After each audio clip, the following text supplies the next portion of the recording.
आयुष बेटा, लक्ष्मी बिटिया, में क्या खराबी है? तू क्यों उससे शादी करने से मना कर रहा है? माँ, मुझे नहीं करनी उस काली कलौटी लक्ष्मी से शादी। आपने देखा नहीं लक्ष्मी का रंग कितना काला है। आयुष, तुम्हारी शादी केवल लक्ष्मी से ही होगी और यह हमारा आखिरी फैसला है। हमने बचपन से ही तुम दोनों का रिश्ता तय किया था। मैंने दर्पण भाई को जुबान दी है, इसीलिए अब तुम्हें लक्ष्मी से ही शादी करनी होगी। ये सुनकर आयुष दुखी हो जाता है। आयुष हिमालय के पास बसे एक छोटे से गांव में अपने माता पिता मालिनी और हेमंत के साथ अपने छोटे से घर में रहता है। इन दिनों आयुष की पढ़ाई पूरी हो चुकी थी और उसके माता पिता उसकी शादी एक सांवली लड़की लक्ष्मी से करवाना चाहते हैं। लक्ष्मी उसी गांव में अपने गरीब पिता दर्पण के साथ रहती है। दर्पण हेमंत का बचपन का दोस्त था। दोनों दोस्तों ने अपने बच्चों के बचपन में ही उनका रिश्ता तय कर दिया था। अब आयुष पढ़ा लिखा खूबसूरत था, वहीं लक्ष्मी को पसंद नहीं करता था। तभी आयुष घर से बाहर चला जाता है। जी, जब आयुष का मन नहीं है तो क्यों आप उसकी शादी लक्ष्मी से करवा रहे हो? मालिनी, लक्ष्मी बिटिया बहुत अच्छी लड़की है, वो हमारे आयुष का जीवन संवार देगी। तभी हेमंत रोज की तरह अपने काम पर चला जाता है। हेमंत उसी गांव में एक स्टील बर्तन बनाने के कारखाने में 300 रुपए रोज की मजदूरी करता है। हेमंत और उसके परिवार वाले बड़ी गरीबी अवस्था में अपना जीवन बिता रही थी। बहरहाल कुछ दिन यूं ही बीत जाते हैं। तभी एक दिन हेमंत मालिनी आयुष की शादी सांवली लक्ष्मी से करवा देते हैं। शादी की पहली रात लक्ष्मी अपने ससुराल में अपने कमरे में बेड पर दुल्हन के अवतार में बैठी थी। तभी आयुष कमरे में आता है और नीचे फर्श पर लेट जाता है। आयुष जी, आप नीचे फर्श पर क्यों सो गए? आयुष लक्ष्मी को कोई जवाब नहीं देता। आयुष जी, हाथ नहीं लगाना मुझे और ना ही मुझसे बात करने की कोशिश करना, समझी? यह सुनकर लक्ष्मी के होश उड़ जाते हैं। क्या हुआ आयुष जी? मैं तो आपकी पत्नी हूं ना, आप मुझे ऐसा क्यों कह रहे हो? मैं नहीं मानता तुम्हें अपनी पत्नी और ना ही इस शादी को मानता हूं। एक बात कान खोलकर सुन लो लक्ष्मी, तुम केवल इस घर की बहू हो, मेरी पत्नी नहीं। मैंने तुमसे शादी केवल अपने माता पिता के कहने पर की है, इसीलिए मेरी पत्नी बनने पर और मेरे करीब आने की कोशिश मत करना, समझी तुम? इतना कहकर आयुष सो जाता है। आयुष की जली कटी बातें सुनकर लक्ष्मी उदास हो जाती है।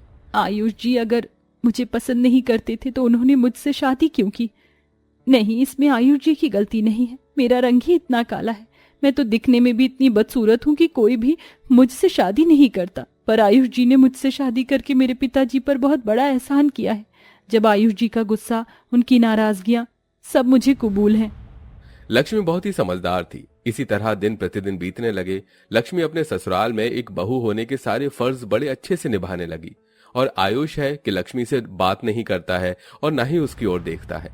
एक शाम सब घर में बैठे खाना खा रहे थे। अरे आयुष बेटा, तुझे कहीं नौकरी मिली? नहीं पिताजी, छोटा गांव होने की वजह से इस गांव में कहीं भी मुझे नौकरी नहीं मिल रही। मैं सोच रहा हूं कि मैं विदेश चला जाता हूं। मेरा एक दोस्त विदेश की एक कंपनी में नौकरी करके अच्छे खासे पैसे कमा रहा है। मेरे विदेश जाने से हमारी गरीबी परेशानी तो दूर ही हो जाएगी। बेटा, तू ये यहीं पे कोई काम कर लेना। अगर तू विदेश चला जाएगा तो हम तेरे बिना कैसे रह पाएंगे? पिताजी, इंडिया में रहकर 5 सालों से मैं जितना पैसा कमाऊंगा ना, उतना पैसा मैं विदेश जाकर 1 साल में ही कमा लूंगा। और मैं विदेश हमेशा के लिए नहीं जा रहा हूं, मैं केवल 2 साल के लिए विदेश जा रहा हूं। वहां से पैसे कमाकर मैं यहीं आकर कोई कारोबार करूंगा।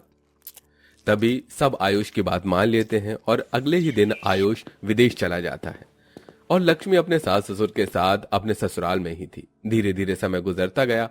लक्ष्मी हेमंत मालिनी की खूब सेवा करने लगी। एक दिन हेमंत कारखाने में काम कर रहा था, तभी अचानक उसे चक्कर आ जाते हैं और वो बेहोश हो जाता है। जैसे तैसे उसे हॉस्पिटल लाया जाता है। हॉस्पिटल में मालिनी लक्ष्मी भी आ जाती हैं। मालिनी बहन, आपके पति की दिमाग की नस ब्लॉक हो चुकी है। अब ये जीवन में कभी कोई काम नहीं कर पाएंगे, इसीलिए हेमंत भाई को ज्यादा से ज्यादा आराम देने की कोशिश कीजिए। तभी दोनों हेमंत को घर लेकर आते हैं। रात का समय। बहू, आयुष को फोन लगाकर यहाँ बुला ले। लक्ष्मी आयुष को कॉल करती है तो उसका नंबर बंद आ रहा था। करीब 2 दिन तक लक्ष्मी आयुष को कॉल लगाती रही, पर अब तक आयुष का फोन नहीं लगता। अब मालिनी के घर का राशन, उनके पास का सारा पैसा भी खत्म हो चुका था। एक शाम सब घर में भूखे प्यासे बैठे थे।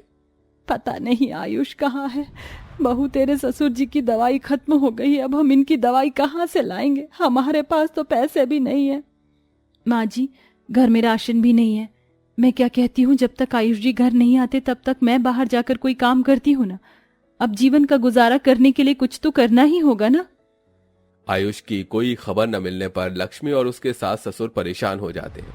तभी अगले दिन से अपना और अपने सास ससुर का पेट पालने के लिए लक्ष्मी उसी गांव के एक सेठ चमन के घर में साफ सफाई का काम करने लगती है।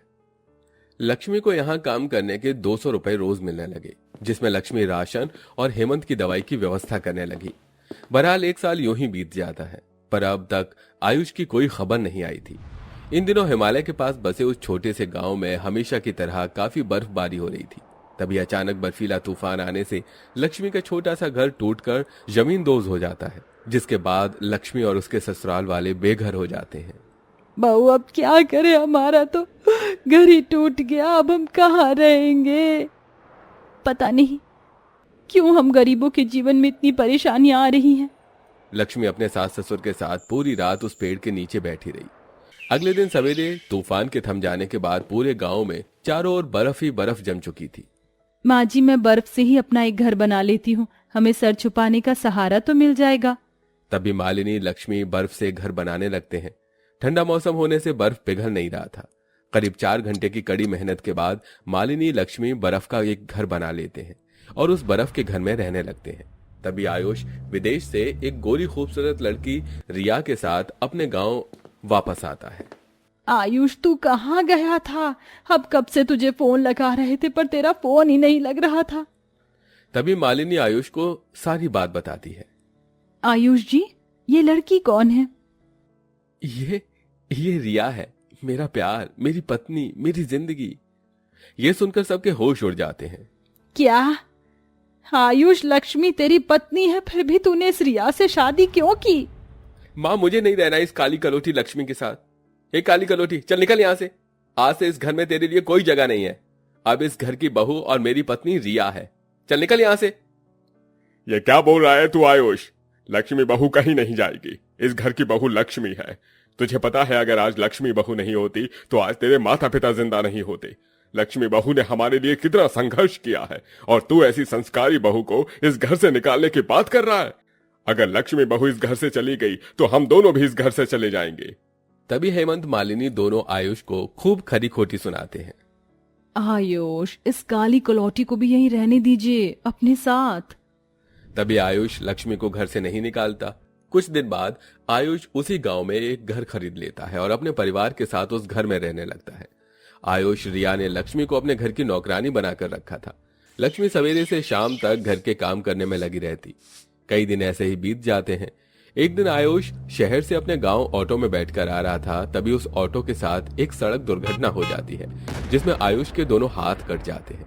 कुछ दिन बाद आयुष हॉस्पिटल से घर आता है और बेड का सहारा बन जाता है। शाम का समय, लक्ष्मी आयुष को दवाई दे रही थी। रिया बहू, डॉक्टर ने कहा है कि आयुष के जख्मों पर रोज सवेरे शाम मलहम लगाकर ड्रेसिंग करना है। चल अब तुरंत आयुष के जख्मों पर मलहम लगाकर उसकी ड्रेसिंग कर दे। क्या मलहम ड्रेसिंग करूं? और मैं नेवर, मैं नहीं करने वाली आयुष के जख्मों की ड्रेसिंग। आयुष के जख्मों से तो कितना खून पीप निकल रहा है, कितनी बदबू आ रही है उसके जख्मों से। रिया बहू, तू तो आयुष की पत्नी है ना, तो पत्नी होने के नाते तुझे आयुष की सेवा करनी चाहिए। पत्नी हूं तो क्या हुआ? ऐसे गंदे काम मैं नहीं करूंगी। वैसे भी अब मुझे आयुष से कोई रिश्ता नहीं रखना।